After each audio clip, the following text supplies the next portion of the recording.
Hi everybody, Surina here. I promise you I'm still alive, and there's a live body, whoops, holding this phone and messing up the camera work.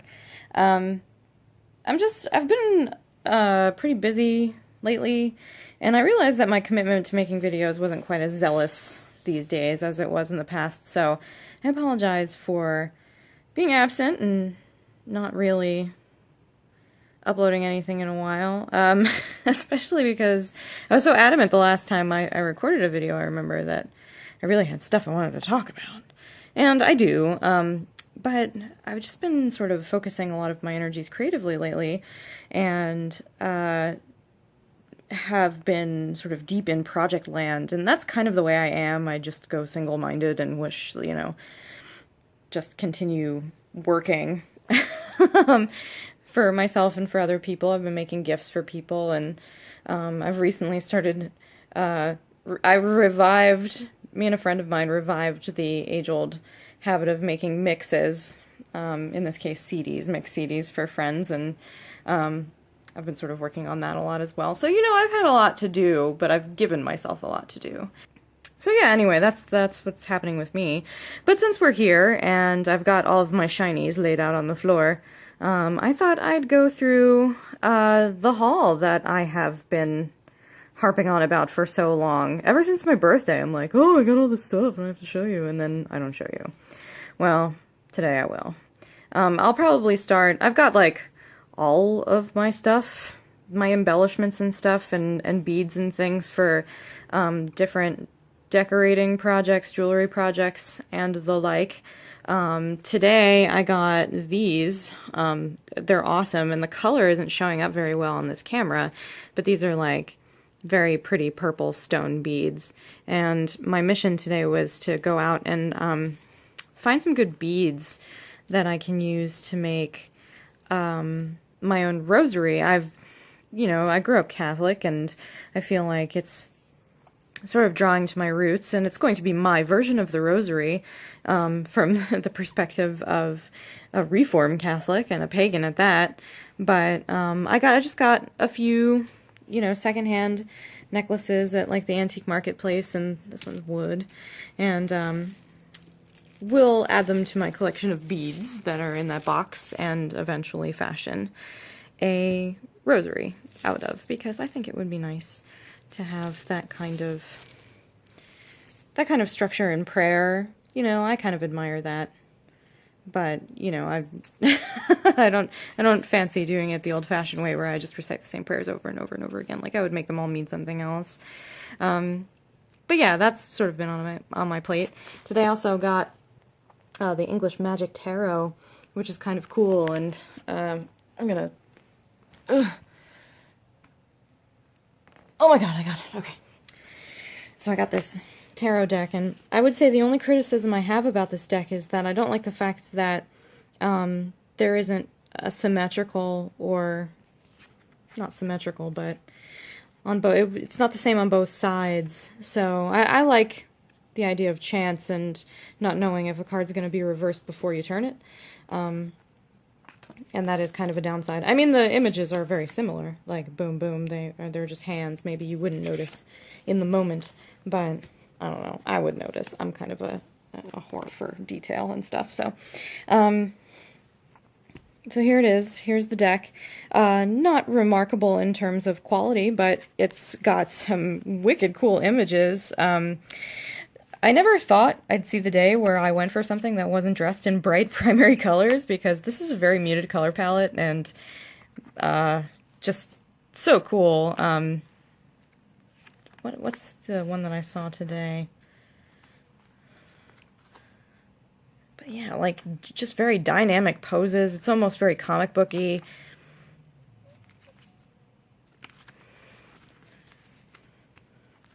But also retaining some of that gorgeous still archetype imagery that tarot very classically has, like the Rider-Waite tarot has. It's not too wham bang, you know what I mean? So anyway, that's what I got today. I'm also in the midst of making a box for a friend. That's why there are a few boxes back there. So while we're sitting here, I'm going to show you the other tarot deck. I've received quite a few tarot decks since my last haul. Actually, you know what? I don't think I've ever done a proper haul. Whoops. Ignore me. Whatever. But this is called the Prisma Visions Tarot. Yep. Prisma Visions. Anyway, I'll edit that weird gap out where I think real hard. But this is the this is the Prisma Visions Tarot. When I was at Witch Camp, there was someone who had brought the first edition of this deck called the Light Visions Tarot, and it has the same artwork, only it's in not black and white, but I think blue and white. And this is actually the color version, and it is stunning, you guys. It is like one of the most captivating artworks for me that I've ever seen in tarot, and I'm gonna try to get it out of the box with one hand. Oh no, spillage. But anyway, that's the booklet that comes with. And the box itself, the guy's name, the artist that makes this, is called James Eads. There's his name right there. And I think you purchase it straight from his website. So, and I mean, like, the quality of these cards is sweet. They're, you know, hefty. They've got these beautiful silver, the whole thing is like gilded in silver on the sides. It's just absolutely gorgeous. And if you care to, you can put them all in a row, like all of the Trump and Pip cards together in a row, and it forms one long panoramic picture. And I just thought that that was like the coolest shit ever. And I've yet to do it. I haven't. It's like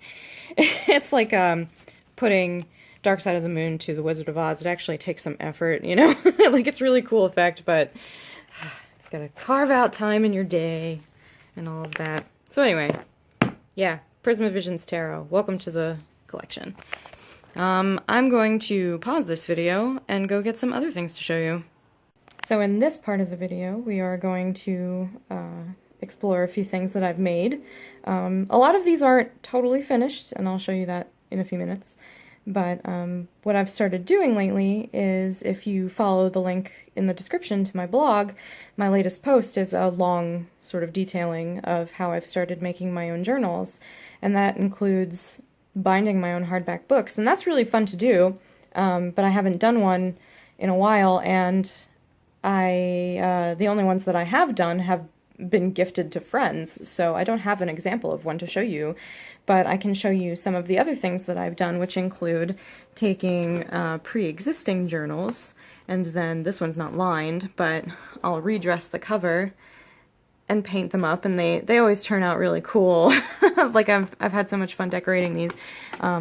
This one's another journal. It's got a kitty on it. But the other purpose that I can use this redressing of covers for, which is maybe my favorite, is actually hollowing out old hardback books from the used bookstore and turning them into keepsake boxes. And some of these have turned out really, really cool.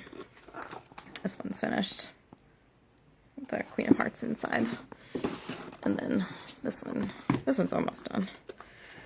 It's got a castle inside. The dragon's guarding the castle. And then this is the only one that currently has a lining in it. Pew. Kooky floral design in that one. So yeah, that's what's been taking up a lot of my time recently, and kind of one of the reasons why I've been so absent from YouTube. In addition to having a full-time job, I also have a social life, and it doesn't leave a whole lot of time to do anything else, and I've just been getting these crazy creative urges lately, so I've been piling project after project on, and frankly, I'm actually happier this way. I love having something to do. If I'm bored, as bad news bears, I need to be doing something. I need to be occupying my time. Otherwise, I'll just, like, be a vegetable and binge eat. So thank you, world, for giving me projects. I could thank myself also. Thank you, self. But anyway, that's this portion of the video. I realize that it's pretty rambly, but soap. Oh, while I'm sitting up here, I can show you something else that I got. This one was actually a birthday gift from my future mother-in-law. It is a salt lamp, and it's cool. It plugs into the computer. And unfortunately the light is, oh, well, yeah, you can see it kind of. The light from the light that gets picked up in this camera is pretty sensitive, so this is actually a lot brighter on camera than it is in person, but it does change color, and it's really pretty, and I love the pyramid image, but yeah, that was one of my birthday gifts this year. Alright, so from here I'd like to show you some more things that I got from camp. We've got a working altar here right now for Medusa and Athena. Athena is being played by Charlize Theron, and Medusa is being played by the styrofoam head.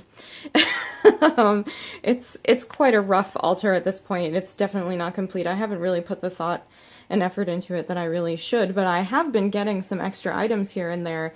The owl is a recent addition as of a few weeks ago. I got that at the Antique Marketplace, and then I was at a festival in sort of the local area where they had some toys and stuff, handmade toys, and I got the little wooden Snaky-Doo and put him up here.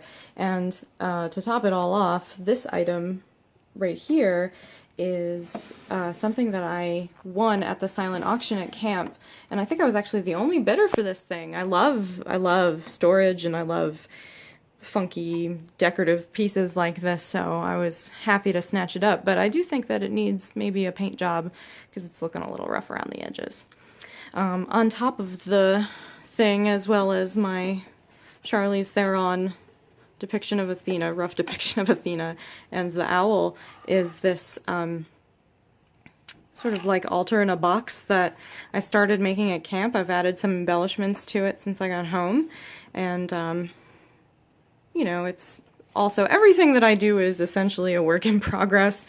Even if something looks finished, sometimes I'd go back to it and I add some more stuff to it, so that is there. The whole thing is a work in progress. Now, I've been meaning to decorate this head because it's looking a little sad. It's had a beating, actually, since I got it home. There was a while where it wasn't actually up here, and I just had the headdress sort of sitting on the surface of this thing, and I had planned on painting this, and what was funny is that I tried to Mod Podge some, like, paper over this to try to, like, give it a bit more heft and to, like, smooth out the surface and stuff like that, because the styrofoam isn't that good. But you know what ended up happening, almost in perfect parallel, is that it started peeling off, almost as if her skin was shedding off of her face, and it was very creepy, to say the least. Like, I just sat there and peeled it all off, but it was also very apropos, and now she's back up here, and I think it's safe to say that her time is soon coming, and she's going to get a facelift and a decoration and a makeup job. I'm gonna paint her and make her look cool. So the headdress is actually something that was made by a camper who then themselves had been an aspect of Medusa during one of our nightly rituals. And there's not too much I can say about that. It is kind of a delicate subject. There are also, you know, confidentiality issues, not just for other people, but also for myself. But I will say this much: that night was the night that I met my monster, and I am so much a better person for it, for confronting that part of myself and exposing that part of myself and learning how to deal with it. So the story behind this is that someone actually won a bundle at the end of the night during the live auction, and this was included in it, and she didn't have any interest in keeping it, so she gifted it to me, and I was very grateful. So thank you if you're watching this. I really do appreciate it. I had a great moment where I put this headdress on for the first time while I was at camp, and I'd been really amped up, and suddenly I just felt like I was instantly grounded as soon as I put that on my head, so I'm very happy to have brought it home. It reminds me every day of the night that I met my monster. So over here in the altar space, just some other things to share from camp. Looking at the phone, not at what I'm doing. This is a jar of honey. Someone was vending honey that they harvest. Is that the right word? They keep their own bees, I think, and this was from their own garden. It also contains some violets, wild violets from their garden, so that was lovely. I do work occasionally with bee, like the animal spirit, animal archetype, whatever, and I love... I'm trying to work on the revival of the bee because, you know, they are so essential to our ecosystem and, you know, are sadly dying out. But I loved the use of violets in this because violets bleh, are a symbol of death but also rebirth. So it was very appropriate, I think, that I ended up getting this jar of honey. I was very excited. This was another gifted item from that bundle. I got this and I got the headdress. And then there is a vial back there of Medusa oil that was specifically made to invoke Medusa, that was made by another camper as well. So I walked home with some real serious treasures, some gifted, some found. I have a couple of rocks and twigs that made it into my collection, and of course the lovely things that I got at the auction. And speaking of which, the silent auction had these, and this was like the thing that I wanted the most. And of course it's a coaster, it's a set of coasters, but they're pentacle coasters. Like, how cool is that? I was so excited to have these and put them on my altar. I do use them occasionally, but right now they're just sitting pretty down there. Ha ha ha. But yeah, so what else? Oh, okay. So my fiance went on a road trip, and what's in there? Oh, it looks like selenite. My fiance went on a road trip with a friend of his across the country and brought back some awesome treasures, one of which is a pressed flower, which I'll show you in a moment. But he also, when they were in Utah, actually like picked out of the flats a sample of salt. This is how you know that you picked the right partner, because if he's sympathetic to your witchy needs, he will go out and get you natural salt from a flat in Utah. And I can't remember exactly what the name of the flat was where he was. It was like Barnabas, something with a B. And he brought back salt for me, you guys. He's a keeper. But anyway, so that's what I got on the salt front, on the salt flat. I don't know. I'm rambling at this point. Oh yeah. Oh, okay. So let's go back to the bookshelf.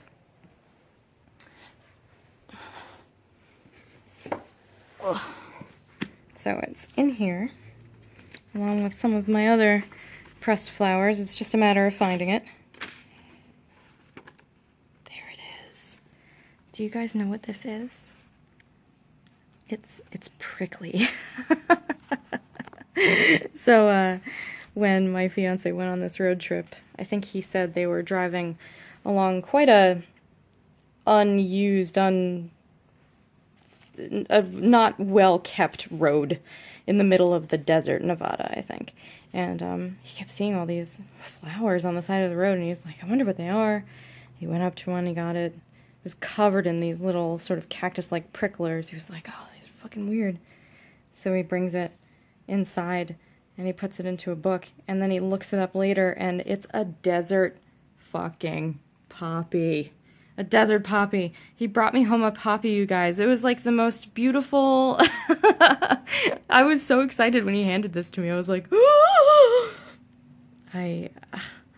it's one of those things where I have intentions of using it in some way, but it's got to be the perfect thing. You know what I mean? I can't just frivolously throw it on a project and hope it turns out for the best. It's got to be on the right thing. So I might end up actually just sort of framing it and putting it on my Morpheus altar, because it would be a nice addition, and you know, all the poppy things go to Morpheus. He's my homeboy. So yeah, cool beans. So now I'm going to say farewell to you. We say farewell on a shot of this wall piece that I just made for a friend of mine for her birthday. She's gonna get it next weekend. And I wish you all a very wonderful equinox if I don't see you before then. Actually, I can almost guarantee you that you won't see another video of me until after the equinox, but I really do hope that it is wonderful and abundant and that the spirit of fall is with all of you because it is one of my favorite seasons. I am a person of transition. I respond very strongly to the transition of the seasons more than the static qualities of the seasons, so I'm not a winter or summer person, but I am definitely a spring and fall person, and I always come up with my most fantastic magic during those times. Otherwise, I'm preoccupied doing other things, but I get real witchy in the mid-season, so, in the equinox season, so, yeah, I guess until then, I wish you well. God, I'm terrible at saying goodbye, aren't I? I just, be well, everybody. I'll see you later.